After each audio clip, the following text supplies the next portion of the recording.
Hey guys, it's Leah B from Prestige Veteran Medical Consulting. I'm a U.S. Army veteran, physician assistant, and former compensation and pension examiner. So today we're going to do a video that's a little bit different than the typical videos that we do, but I feel like it should be somewhat helpful to some people. We've been doing a series of videos on topics that are not necessarily claims related videos or medical related videos, but just sort of resource related videos for veterans. So we did like a clothing allowance video. We did a video on like the foreign medical program. We did one on automobile allowances, and we've gotten some good feedback. So I wanted to do another video today about emergency financial assistance. So again, welcome back. Today's episode could be a lifeline for someone watching, and we're going to dive deep into some of those emergency financial assistance programs for veterans. So we're going to try to do a full overview of what's out there, how to qualify, how many veterans often apply for some of these programs. Again, I'm trying to be all inclusive, but if you guys have some great ones, we'll talk about it at the end. I'd love to hear your comments and different resources you've used in the past as well. So this is more than just about programs. It's about preserving dignity, security, peace of mind during financial hardships. So why does this topic matter? So veterans may face unexpected financial strain from job loss, injury, divorce, natural disasters, or even delayed benefits, which we all know happens often, unfortunately. And while help exists, many don't know that it's what is available and they don't know where to start. So today, hopefully we can shine a light on that and fix some of that. So let's start with VA. So VA has financial hardship programs. So medical co-payment relief. If you owe copays for VA healthcare, you can apply for a hardship exemption. You can request a repayment plan. You can even request a waiver of the debt entirely. So there's VA Form 10-10HS, which usually requires proof of monthly income, household expenses, a short explanation of your hardship. You can submit this online through My Healthy Vet or by mail or fax. There should be some instructions on that form. You can also get with your VSO. They should be able to help look over that with you.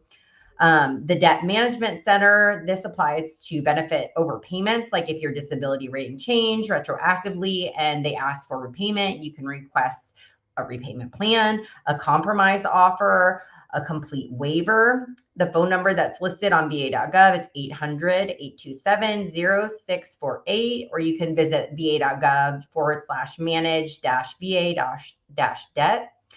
Real life examples. Okay, so a Gulf War vet had a benefit overpayment of $3,800 after a rating adjustment. Instead of panicking, he contacted DMC and submitted a hardship waiver, and they approved it with zero repayment. So some other people that kind of get in this situation are people that are in Compo 2 or 3, right? Reservists and National Guardsmen who are still drilling and maybe also collecting VA benefits. You should be able to elect. You should be getting a form like once a year that says, would you like to elect to waive your VA pay?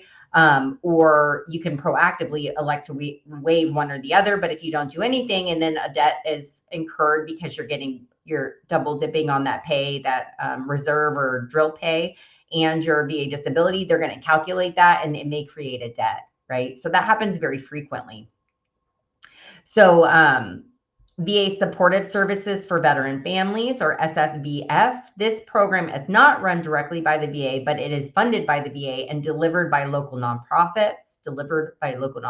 So it covers emergency rent and utilities, moving costs, childcare support, job training, legal services, things like transportation.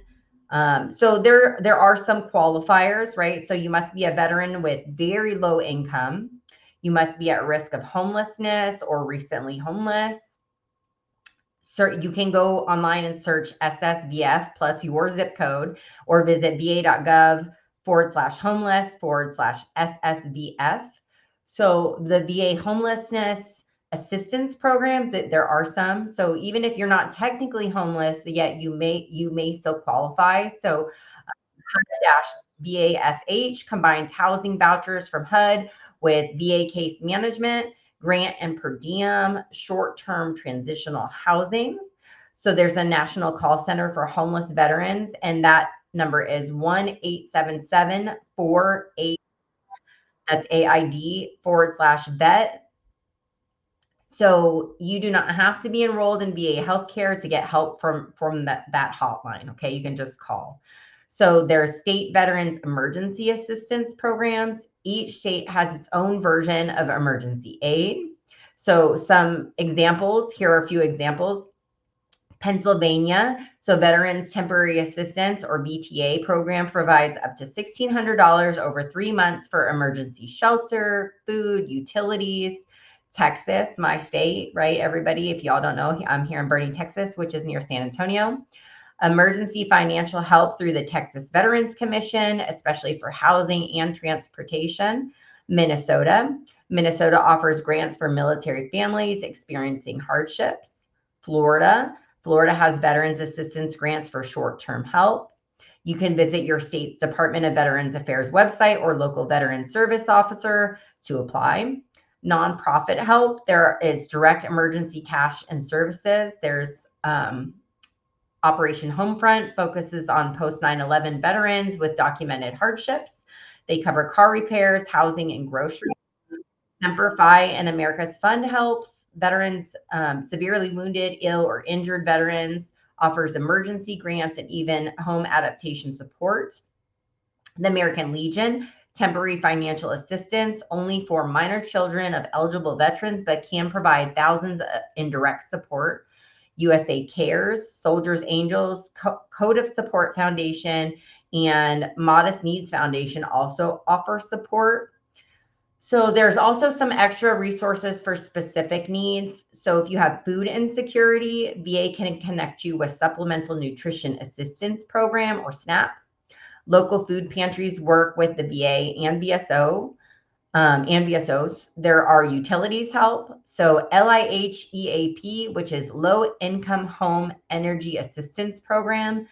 The Veterans of Foreign War or VFW Unmet Needs Program. Many states ban utility shutoffs during winter or extreme heat if you apply for hardship status. So for children in schooling, Childcare Aware of America discounts for military and veteran families. Marine Corps Scholarships Foundation and Army Emergency Relief educational grants.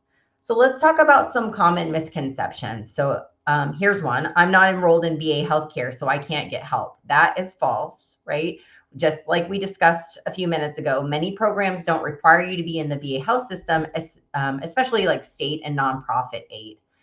Another misconception, I need to be totally broke to qualify. That is false. Some aid is income-based, but others are based on sudden hardships or temporary crises. So another misconception, I've already asked once, I can't apply again. False, right? So many programs allow reapplication, especially if your circumstances change. So how to apply. Each of these programs have checklists for applying for most programs and instructions. So usually they might want you to gather your documentation. You may need your DD-214. I mean, not necessarily for all of them.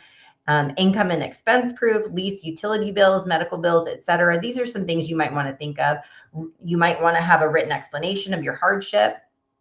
Then you're going to find the program that you qualify for, check VA, state, and local nonprofit options.